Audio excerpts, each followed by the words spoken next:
This right here, this is called the juggling cascade. It's a really cool little trick to begin when we first learn how to juggle. So let's break it down. The first thing that we want to look at is our stance. So make sure your feet are nice and planted into the ground, and then let's take a little look at the upper body. So what we want to do is first of all make sure that we're nice and relaxed. Secondly, make sure your arms are not too far out like this, because if your arms are too far out, obviously that's going to make the juggling pretty difficult.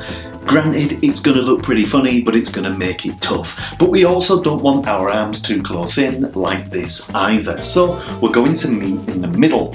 Our arms are going to come out almost as if we're just going to be catching something. When we catch, you know as well as I do, if our arms are out like this, it's going to make things difficult. So let's keep our arms into our side and let's just bring them out a little bit so that we are nice and relaxed. And that way we are ready to start juggling.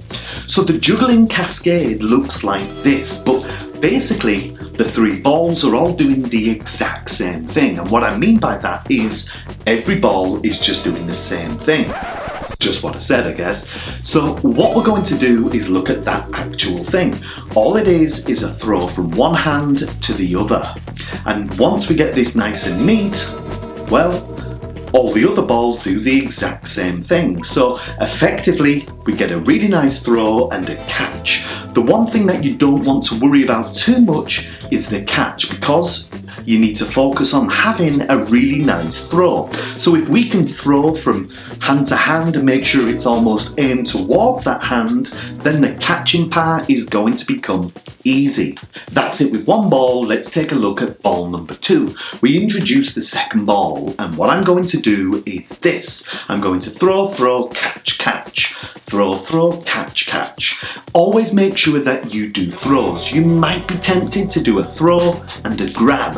And this is something that people, when they learn how to juggle, they just automatically do a throw and a catch like this. Why? Well, it's your brain getting ready to actually execute a throw rather than a catch. And sometimes people, no matter how much they try and throw that ball, they just can't throw it, and instead they just catch. So remember the words throw, throw, catch, catch. You might be wondering, when do you actually throw the second ball? Well, when you throw the ball, it is ascending. But the moment it starts to descend or come back down is the very moment you want to throw the second ball. And that throw should mimic the first throw. And you are doing two things. You are throwing, but you are also getting ready to catch. So by throwing the ball, you have emptied your hand to catch the first ball. Throw, throw, catch, catch. Now, once you can execute a throw and a throw and a catch like this, you are now ready to introduce ball number 3. So let's bring ball number 3 in. We start with one ball in one hand and 2 balls in the other.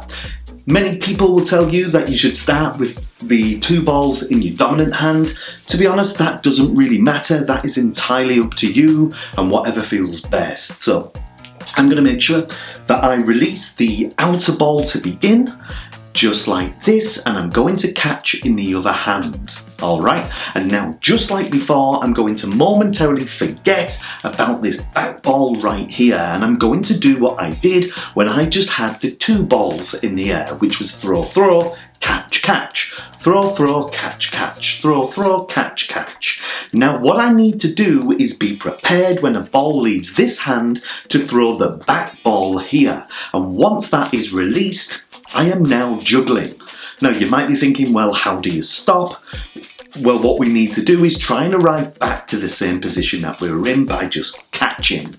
Remember, the catching will come naturally, because when you practice with 1 ball and then move on to 2, the catches are going to become very automatic, because the more we practice, the more we drill that into our mind, and our body and mind just take over and naturally do some pretty amazing catches, as you will find out. So that is the basics of 3-ball juggling. If you want to learn a little bit more and take it further, you can move on to different tricks. So a nice little thing to learn is 2 balls in one hand, just like so. Well, this hand is right here, so let's introduce a little bit of extra movement, just like this. So that, my friends, is the basics of the juggling cascade. If you don't have any juggling balls lying around, then pick up some fruit, because you can practice with orange. In fact, if you find some satsumas, they're a really good size to practice with. Tennis balls are absolutely brilliant as well, or just get yourself some of these juggling thuds from a magic shop. So there we go. That is a very basic tutorial for how to juggle 3 balls.